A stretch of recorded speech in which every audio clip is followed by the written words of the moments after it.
اعوذ باللہ من الشیطان الرجیم، بسم اللہ الرحمن الرحیم۔ عائشہ اسلامک ہسٹری کی پیاری بہنوں اور بھائیوں، السلام علیکم ورحمۃ اللہ وبرکاتہ۔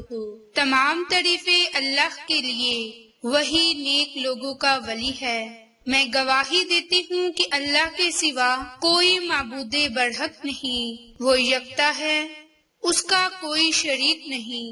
اور میں یہ بھی گواہی دیتی ہوں کہ حضرت محمد مصطفیٰ صلی اللہ علیہ وآلہ وسلم اللہ کے بندے اور آخری رسول ہیں۔ یا اللہ ان پر اور ان کی آل پر اور تمام صحابہ کرام پر اپنی رحمتیں، برکتیں اور سلامتی نازل فرما، آمین۔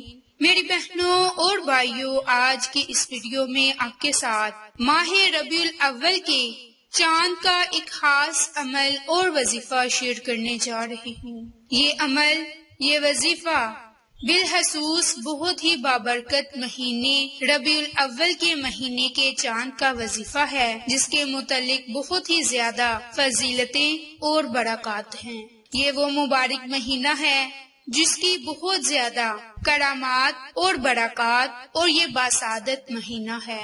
ربیع الاول وہ مبارک مہینہ ہے کہ جس کی فضیلت اور برکات قرآنی آیات میں بھی بیان کی گئی۔ بے شک اللہ نے مسلمانوں پر بڑا احسان فرمایا کہ انہی میں سے عظمت والا رسول بھیجا جو ان پر اس کی آیاتیں پڑھتا اور انہیں پاک کرتا ہے اور انہیں کتاب اور حکمت کی تعلیم دیتا ہے، اگرچہ وہ لوگ اس سے پہلے کھلی گمراہی میں تھے۔ میری بہنوں، ماہ ربیع الاول کا مہینہ شب میلاد کا مہینہ ہے۔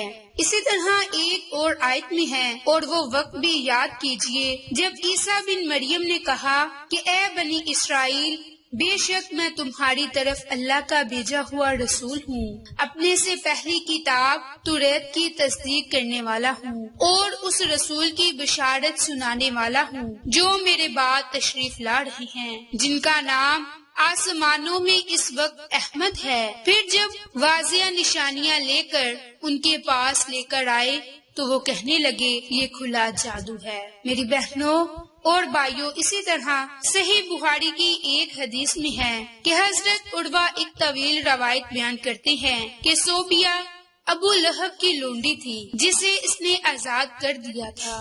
اس نے حضور نبی کریم صلی اللہ علیہ وآلہ وسلم کو دودھ پلایا تھا۔ جب ابو لہب مر گیا تو اس کے اہل خانہ میں سے کسی کے خواب میں وہ نہایت بری حالت میں دکھایا گیا۔ اس دیکھنے والے نے اس سے پوچھا تمہارا حال کیا ہوا؟ ابو لہب نے کہا میں بہت سخت عذاب میں ہوں، اسے کبھی چھٹکارا نہیں ملتا، البتہ ایک عمل کی جزا کے طور پر اس انگلی سے قدرے سیراب کر دیا جاتا ہے جس سے میں نے محمد صلی اللہ علیہ وآلہ وسلم کی ولادت کی خوشی میں صوبیہ کو آزاد کیا تھا۔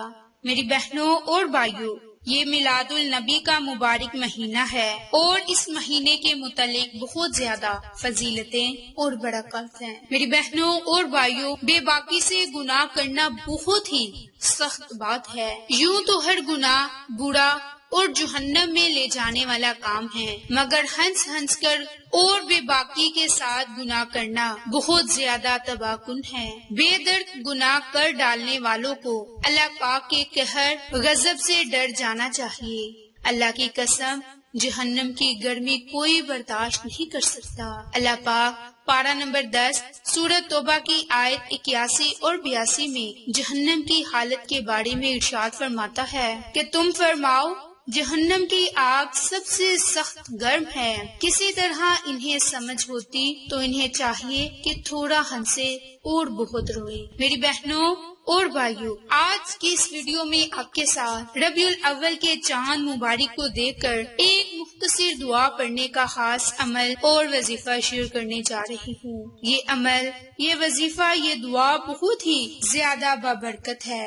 اس دعا کی بہت ہی زیادہ فضیلتیں اور برکات ہیں۔ میری بہنوں اور بھائیو، یہ دعا خاص طور پر توبہ استغفار کرنے کے لیے ہے۔ توبہ استغفار کی بہت زیادہ فضیلت اور برکات ہیں۔ میری بہنوں اور بھائیو، اے ہنس ہنس کر گناہ کرنے والے نادانو، اس سے پہلے کہ موت تمہاری غفلت بری ہنسی کا خاتمہ کر دے، اللہ سے سچی توبہ کر لیں۔ خود کو ڈرانے، سنجیدہ بنانے اور جہنم میں روتے ہوئے جانے سے بچانے کے لیے اس روایت پر غور کریں کہ جس میں نبی پاک صلی اللہ علیہ وآلہ وسلم نے فرمایا کہ اے لوگو، رویا کرو، اور اگر نہ ہو سکے تو رونے کی کوشش کیا کرو، کیونکہ جہنم میں جہنمی روئیں گے یہاں تک کہ ان کے آنسو ان کے چہرے پر ایسے بہیں گے گویا وہ نالیاں ہیں۔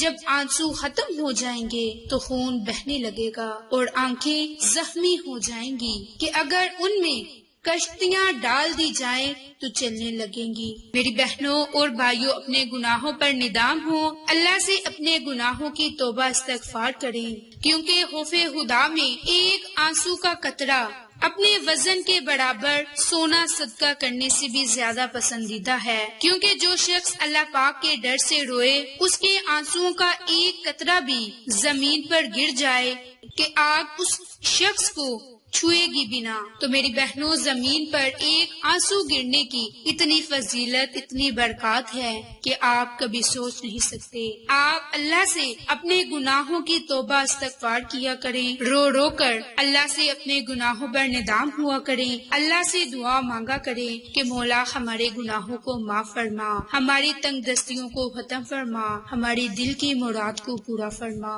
میری بہنوں، جیسا کہ آپ کو بتایا کہ یہ دعا خاص طور پر توبہ استغفار کی ہے، تو آپ ماہ ربیع الاول کا چاند دیکھ کر سب سے پہلے اپنے گناہوں پر ندام ہو کر توبہ استغفار کریں اور اپنے گناہوں پر روتے ہوئے اس دعا کو لازم پڑھ لیں۔ جیسے کہ استغفار کی بہت زیادہ تسبیحات ہیں، آپ چاہیں تو کوئی بھی تسبیح چاند دیکھ کر لازم پڑھیں، جیسے کہ آپ اس تسبیح کو بھی پڑھ سکتے ہیں، استغفر اللہ ربی من کل ذنب و اتوب الیہ، استغفر اللہ۔ ان دونوں میں سے آپ ایک تسبیح بھی پڑھ سکتے ہیں۔ اس کے علاوہ اور بھی بہت زیادہ استغفار کی تسبیحات ہیں، آپ جس تسبیح کو چاہیں آپ وہ تسبیح پڑھ سکتے ہیں۔ میری بہنوں اور بھائیوں، یہ عمل بالخصوص ربیع الاول کا چاند دیکھ کر کرنے والا ہے، اس لیے آپ اس عمل سے، اس وظیفے سے فائدہ اٹھا لیں اور اپنے گناہوں پر ندام ہوں، اور رب تعالیٰ جب آپ کے گناہوں کو معاف فرما دے گا پھر آپ کی وہ دلی مراد کو بھی پورا فرما دے گا۔ اس لیے آپ اپنے پہلے گناہوں کو معاف فرمائیں، پھر اپنی کسی بھی حاجت کے لیے اللہ سے دعا مانگے تو انشاءاللہ تعالیٰ آپ کی ہر دعا سنی جائے گی، آپ کی ہر دعا قبول کی جائے گی۔ میری بہنوں اور بھائیوں، آپ کو یہ ہماری ویڈیو پسند آئے تو اسے لائک، شیئر اینڈ سبسکرائب کریں۔ جزاک اللہ۔